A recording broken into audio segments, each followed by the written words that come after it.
حقیقت ہے کہ ہم ہر دوسرے انسان کے لیے پہیلی کے سوا کچھ نہیں ہیں۔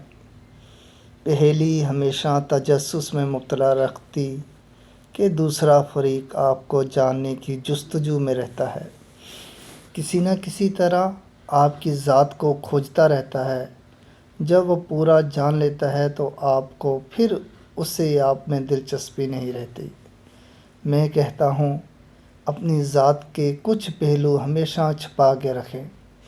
اپنی ذات کے کچھ راز کسی صندوق میں بند کر کے کہیں دور اندھیرے میں پھینک آئیں تاکہ وہ ہمیشہ کے لیے دفن ہو جائیں۔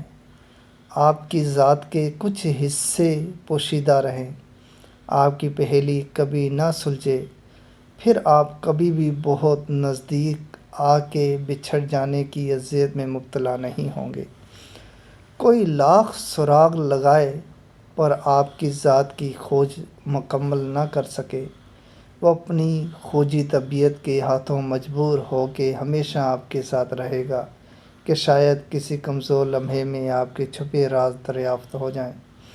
ایک بات یاد رکھنا، خواہ کتنی بھی قریبی رشتہ کیوں نہ ہو، خود کو مکمل آشکار مت کیجیے، چاہے لاکھوں قسمیں وعدے وعید کیے جائیں، ورنہ دوسرے فریق کے لیے آپ نکارہ ہو جائیں گے، جیسے اٹھا کے کباڑ میں پھینک کے نئے کی تلاش شروع کر دے گا۔